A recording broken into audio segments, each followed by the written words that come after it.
నమస్తే, welcome to our channel. నేను మిషాల్ని. Telangana CM Revanth Reddy గారు రోజుకు రోజుకి పార్టీని కావచ్చు, ప్రజల్లో ఉన్న నేతలను కావచ్చు, ఇచ్చిన హామీలు కావచ్చు, ప్రతి ఒక్కటి నెరవేర్చుకుంటూ వెళ్ళటం, పార్టీని బలోపేతం చేసుకుంటూ వెళ్ళటం అందరికీ తెలిసిందే. అయితే ఇక్కడ ఒకటి ముఖ్యంగా గమనించాల్సింది ఏంటంటే, మాజీ ముఖ్యమంత్రి కేసీఆర్ అయితే రోజుకు రోజుకి బలహీన పడుతున్నాడు. అసలు ఎందుకు, ఏం జరిగింది, ఇలాంటి అంశాలను చర్చించే స్టూడియోలో ఉన్నారు senior journalist doctor Kanakadurga Vadlamani గారు ఉన్నారు. వారిని విషయాలను తెలుసుకునే ప్రయత్నం చేద్దాం. నమస్కారం మేడం. నమస్తే అండి. మరి ఇటు తెలంగాణలో చూసుకున్నట్టయితే సీఎం రేవంత్ రెడ్డి గారు సీఎం అయినప్పటి నుంచి ఇప్పుడు ప్రజలందరూ కూడా అదే అనుకుంటున్నారు. ఇచ్చిన పథకాలు కావచ్చు, ఏదైనా సరే అభివృద్ధి చేయడం కానీ, పార్టీని బలోపేతం చేసుకోవడం కానీ వస్తుందో అందరికీ తెలిసిందే. అయితే ఇక్కడ కేసీఆర్ ఎందుకు రోజుకు రోజుకి బలహీన పడటం జరుగుతుందంటే ఏం చెప్తారు మేడం? కేసీఆర్ బలహీనపడడం కాదు, పార్టీ కూడా బలహీనపడింది. పార్టీ ఆల్మోస్ట్ లేనట్టే ఇప్పుడు. ఎందుకంటే ఒక కుటుంబ పాలనను ఎప్పుడైతే పెట్టుకున్నారో అప్పటి నుంచి కుటుంబం మొత్తం దోచుకున్నాక ఈరోజు ప్రజల్లో కేసీఆర్ మీద, కేసీఆర్ తీసుకొచ్చిన పార్టీ మీద నమ్మకం పోయింది.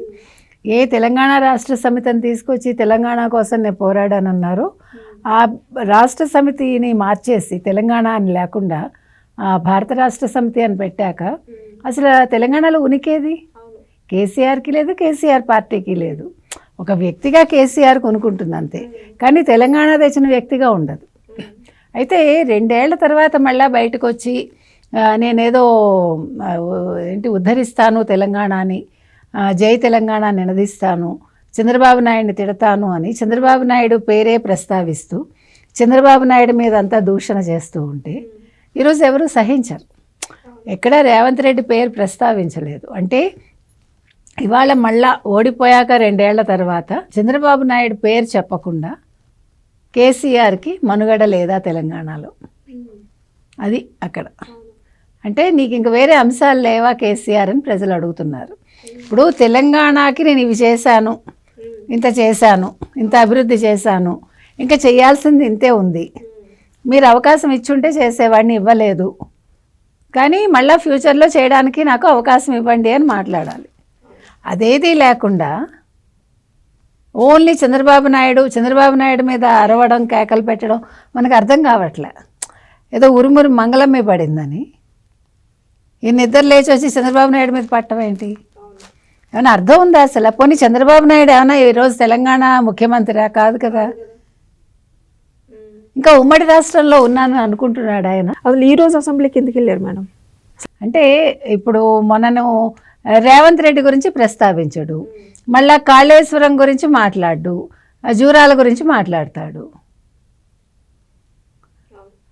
పైగా రేవంత్ రెడ్డిని తిడతాడు, నేనేదో బాగా చేశానంటాడు. ఇవాళేమో ఇంకేముంది, అసెంబ్లీకి వస్తాను, నీటి పథకాలకు సంబంధించి నేను మాట్లాడతాను, వచ్చి మా హయాంలో ఏం జరిగింది, ఎంత జరిగింది చెప్తానన్నారు. ఏం చేశారు? వచ్చారు, సంతకం పెట్టాడు, పెట్టి వెళ్ళి సీట్లో కూర్చున్నారు. కూర్చోబోతుంటే రేవంత్ రెడ్డి గారు వెళ్ళి షేక్ హ్యాండ్ ఇచ్చి పలకరించారు, ఆరోగ్యం ఎలా ఉందని. ఉత్తమ్ కుమార్ రెడ్డి కూడా వెళ్ళి పలకరించారు, షేక్ హ్యాండ్ ఇచ్చారు. నువ్వు మనస్ఫూర్తిగా ఇస్తున్నావా, మనసులో ఏదైనా పెట్టుకుని ఇస్తున్నావా అని అడిగారు. లేదు, నేను మనస్ఫూర్తిగా ఇస్తున్నానన్నారు. అంతే. ఒక కరెక్ట్గా 11 నిమిషాలు 10 నిమిషాలు ఉన్నారు. 11 నిమిషాలు అయితే శిష్యుడికి 11 సంఖ్య వచ్చింది కాబట్టి 11 నిమిషాలకు వెళ్ళిపోయాడు. ఇప్పుడు మామూలుగా అయితే గురువుని శిష్యుడు ఫాలో అవుతాడు, ఇవాళ చిత్రంగా శిష్యుడిని గురువు ఫాలో అయ్యాడు. అసెంబ్లీకి వచ్చాడు అంటే ఆయన సంతకం పెట్టి లోపలికి రాకుండా వెళ్ళిపోయాడు. ఈయన అట్లీస్ట్ ఒక 10 నిమిషాలు లోపలికి వచ్చాడు, అంతే తేడా. మొత్తానికి ఈయన వెళ్ళిపోయాడు.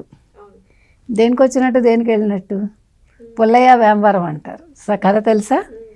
రాత్రి భార్యాభర్తలు ఇద్దరు మాట్లాడుకుంటూ ఉంటారు. అంటే వాళ్ళ ఇంట్లో పనివాడు పుల్లయ్య. పొద్దున్నే పుల్లయ్యను వేంవరం పంపించాలి అని వాళ్ళు అనుకుంటారు. తర్వాత వెండవాడు వాడు పొద్దున్న లేచేసరికి పుల్లయ్యను పిలిస్తే నేను వేంవరం వెళ్ళి వచ్చేసానండి అంటాడు. దేనికి వెళ్ళావు? పుల్లయ్య వేంవరం అంటే కథ అది. అంటే వినడనమాట ఏది కూడా. అట్లా కేసీఆర్ కూడా అసెంబ్లీకి వచ్చారు, వెళ్ళారు. దేనికి వచ్చారు ఆయనకు తెలియాలి. అంటే ఉనికిని కాపాడుకోవడానికి వచ్చారా, ఒక్కసారి బీఆర్ఎస్ని ప్రజల్లో నేను ఉన్నాను సుమా అని చెప్పడానికి వచ్చారా అనేదంతే. అయితే మొత్తం మీద మీరు తీసుకుంటే ఇవాళ బీఆర్ఎస్కి దిక్కుతోచని స్థితిలో ఉంది. ఎందుకంటే కేటీఆర్ని తీసుకుంటే కేటీఆర్ ఓ పక్క స్కామ్లో ఇరుక్కున్నారు, ప్రభాకర్ రావు మరి ఏం నోరు విప్పారో లోపల తెలియదు మనకి. ఎవరి పేరు చెప్పారు, కేసీఆర్ పేరు, కేటీఆర్ పేరు చెప్పారా, ఫోన్ ట్యాపింగ్లో ఎవరి పేరు చెప్పారో తెలియదు. సో ఇవాళ మళ్ళీ ఇతనికి నోటీసులు వస్తాయి, కేసీఆర్కి, హరీష్ రావుకి అన్నారు. ఏం జరగబోతుందో తెలియదు.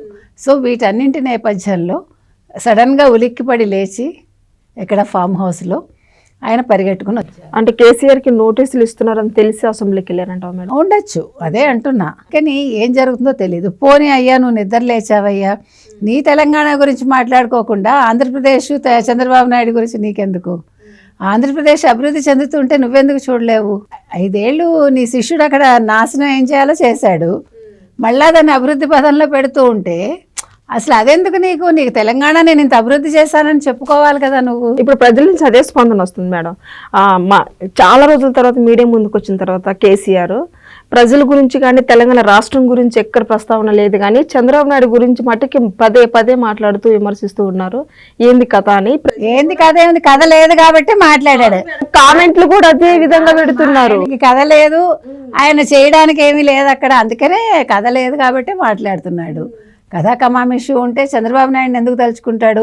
నేను ఇంతవాడిని అంతవాడిని, నేను ఇంత చేశాను అంత చేశాను అనేవాడు. అదే పాట కూడా ఉంది కదా, ఇంతన్నాడు అంతన్నాడు అని. అట్లా ఉంది పరిస్థితి, అలా ఉండేది. సో ఏదీ లేదు. మొత్తానికి ఏంటంటే ఇవాళ కేసీఆర్కి తెలంగాణకు సంబంధించి ఒక ఇష్యూ లేదు, ఒక అంశం తీసుకుని ఇవాళ ప్రజల్లోకి వెళ్ళడానికి లేదు. ప్రజల్లోకి వస్తాను అంటున్నాడు. అక్కడ జగన్మోహన్ రెడ్డి చెప్తాడు, ఇక్కడ ఈయన చెప్తాడు. సో వాళ్ళు వెళ్ళినప్పుడు కదా ఇదంతా.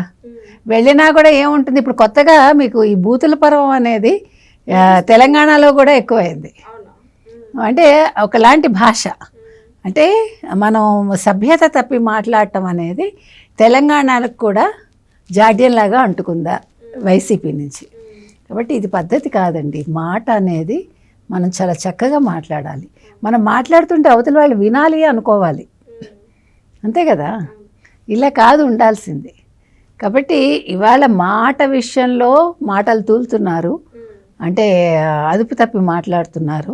కాబట్టి ఇప్పుడు కేసీఆర్ లాంటి వాళ్ళు ఒక సీనియర్స్ అనుకున్నప్పుడు ఒక 10 ఏళ్ళు ముఖ్యమంత్రిగా పనిచేసి ఒక 10 ఏళ్ళు ఉద్యమంలో ఉండి అంతకుముందు తెలుగుదేశంలో పుట్టి పెరిగి అంటే రాజకీయంగా మీరు ఏ సంస్కారం నేర్చుకున్నారు?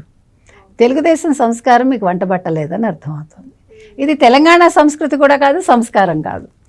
తిట్టడం అనేది తెలంగాణ సంస్కృతి కూడా కాదు. మరి ఎక్కడి నుంచి వచ్చింది మీకు? వైసీపీ దగ్గర నుంచి వచ్చింది, అంటే నీ శిష్యుడి దగ్గర నుంచి వచ్చింది. అది మార్చుకో కేసీఆర్ అని చెప్తున్నాం. ఎందుకంటే ఒక హుందాగా రాజకీయాలు నడపాలి. గురువుని ఫాలో అవుతాడు, మరి అసెంబ్లీకి వెళ్ళే అవకాశం ఉందంటారా మేడం? వెళ్ళి ఏం మాట్లాడతాడు? అక్కడ మాట్లాడటానికి లేదు, ఇక్కడ మాట్లాడటానికి లేదు. ఒకటండి, ముందు సభ్యత నేర్చుకుని సంస్కారవంతంగా మాట్లాడితే తర్వాత ఇష్యూస్ మీద మాట్లాడటం. ఏది ఏమైనా ఇవాళ వీళ్ళందరూ కూడా మాటలు బాగులేవు. రేవంత్ రెడ్డి కూడా ఈ మాయాజాలంలో చిక్కుకోకూడదు, ఈ మాటల మాయాజాలంలో చిక్కుకుని ఆయన అదుపు తప్పి మాట్లాడకూడదు. ఎందుకంటే ఆయన ఖచ్చితంగా నేను ఇంకో 10 ఏళ్ళు ఉంటాను అని చెప్తున్నాడు. కాంగ్రెస్లో నేను మళ్ళా వస్తాను అని చెప్పాడు. కాంగ్రెస్లో ఏ నేత కూడా అంత ధైర్యంగా మళ్ళా నేనే ముఖ్యమంత్రి నేను చెప్పలేడు. కానీ ఇవాళ రేవంత్ రెడ్డి చెప్తున్నాడు అంటే రేవంత్ రెడ్డికి అంత గట్స్ ఉన్నాయని అర్థం. సో అందుకని రేవంత్ రెడ్డి మాట తీరు కేసీఆర్ మాట తీరులాగా మారకూడదు, అది మనం చెప్తున్నాం. చక్కగా మాట్లాడాలి, చక్కటి పాలన అందించాలి, ఆయన అనుకున్న గోల్స్ రీచ్ అవ్వాలని కోరుకుందాం. కాబట్టి ఈ మాటల అంటే శృతి తప్పిన మాటలు వద్దని మాత్రం కాదు మేడం. ఇప్పుడు తెలంగాణలో రేవంత్ రెడ్డి అలానే 10 సంవత్సరాలు మేమే వస్తాము అధికారంలోకి అంటున్నారు. ఇటు కూటమి ప్రభుత్వం కూడా సేమ్ ముగ్గురు అదే మాట మాట్లాడుతున్నాం, నెక్స్ట్ 10 సంవత్సరాలు మేమే ఉంటామని. మరి అటు వైసీపీ వాళ్ళు కావచ్చు, ఇటు బీఆర్ఎస్ వాళ్ళు వ్యతిరేకంగా చేస్తున్నారు కదా, నెక్స్ట్ ఎట్లా వస్తారో చూస్తామని. వాళ్ళు ఏం చేస్తారు? ప్రజలు కదా నిర్ణయించేది. వీళ్ళు ఇలాగే మాట్లాడుతూ ఇలాగే ఉంటే ప్రజలకు తెలుసు ఎవరిని ఎన్నుకోవాలో. ఇక్కడ రేవంత్ రెడ్డి రావడం తథ్యం, అక్కడ కూటమి రావడం తథ్యం. మధ్యలో వీళ్ళు ఇలాగే గిలగిల్లాడుతూ ఉంటారు, ఏం చేయాలో తెలియక. Thank you madam.